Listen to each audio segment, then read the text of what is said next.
Hello and welcome to Cargo Shots from the Stat Trade Times, powered by Group Concorde.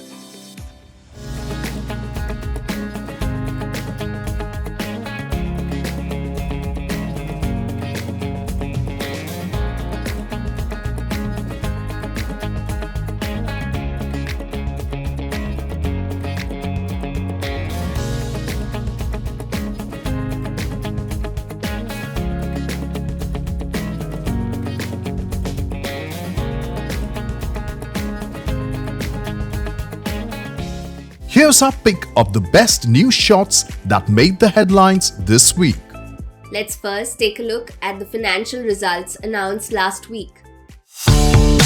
Dublin-based AerCap Holdings, a global leader in aviation leasing, reported a net income of $340 million, an increase of 36% for the second quarter ended June 30th, 2022. AerCap executed 184 transactions in the second quarter of 2022, including 125 lease agreements, 16 purchases, and 43 sales. Total revenue increased 36% to $1.7 billion for the second quarter and 49% to $3.5 billion for the first half of 2022 on higher basic lease rents.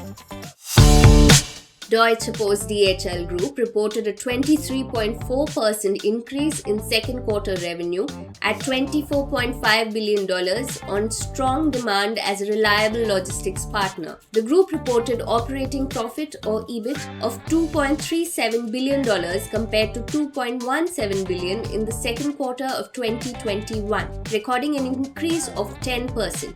Net profit increased 13% to $1.53 billion. Operating cash flow in the second quarter of 2022 came in at $2.4 billion, reporting a drop of 10% compared to the second quarter of 2021.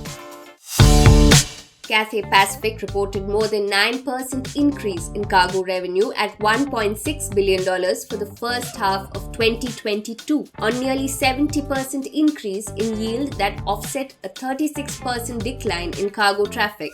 Cargo revenue ton kilometers dropped to 2.12 billion from 3.3 billion. Cargo carried was down 4% at 526,000 tons from 549,000 tons. The group cargo revenue increased 9% to $1.8 billion. Loss for the group was down 34% to $650 million. Now let's take a look at the other top stories from this week.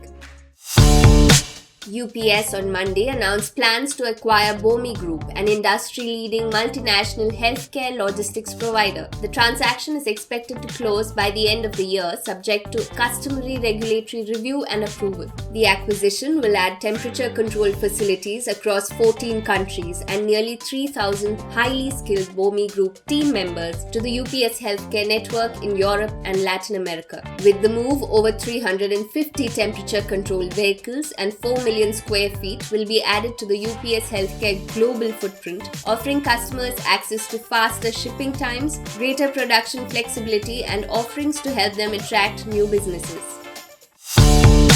SEKO Logistics announced the acquisition of Pixior, a leading 3PL and fulfillment services provider based in Commerce, California. With 7 locations across the West Coast and 1 location in Connecticut, Pixior has become the region's premium provider of e-commerce fulfillment and retail services, with an emphasis on serving high-end fashion brands. The financial terms of the transaction were not disclosed. Following the sale, Yasin Amalal will remain the CEO of the business unit, which will ultimately be renamed SEKO E-commerce Fulfillment. The acquisition of Pixior brings key e-commerce capabilities in-house to SEKO in the critical West Coast market. This acquisition also nearly doubles SEKO's fulfillment and warehouse space in the US and triples SEKO's existing West Coast space capacity. The London-headquartered UAV company Windracers has received a third round of funding from the UK Research and Innovation or UKRI's Future Flight Challenge to perform more rigorous testing of their middle-mile logistics drones and high-reliability autopilot technology. The Future Flight Challenge's Phase 3 projects, which vary from hydrogen-powered planes to airspace management systems, will get £73 million, equivalent to around $89 million in funding to develop and showcase integrated aviation systems and new vehicle technologies. Windracers has completed a number of testing in collaboration with the Royal Mail as part of the UKRI-funded Sustainable Aviation Test Environment project, including test flights on the Shetland and Orkney Islands. Weekly market intelligence from industry analysts CLIVE Data Services, now part of Zenita, reported that seasonally adjusted general air cargo market performance data for July 2022 shows a continued slowing down of volume, load factor, capacity and air freight rates as the impact of economic and political uncertainties on world trade continue to loom over the industry. The report shows volumes dropped 9% in the first month of the third quarter compared to July 2021. Demand was also down 9% versus the same month of 2019. Capacity growth slowed to just 4% over the July 2021 level and was down 11% to July 2019. Air freight rates also continued to fall in July relative to the June 2022 year-over-year analyses. CLIVE reports, although they remain at 121% up versus July 2019 and 11% up compared to the same month a year ago. And that's a wrap for this week's episode. This is your host Manjula Nair signing off and wishing you a great weekend ahead.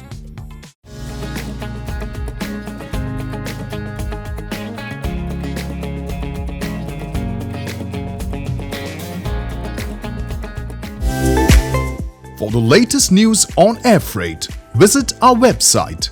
Follow us on Twitter, LinkedIn, Facebook, Instagram, and subscribe to our weekly newsletter.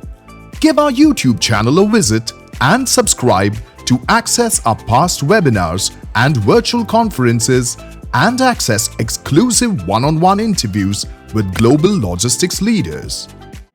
Thank you for tuning in to Cargo Shots by the Strat Times, powered by Group Concorde. See you next week with a fresh roundup of cargo news makers.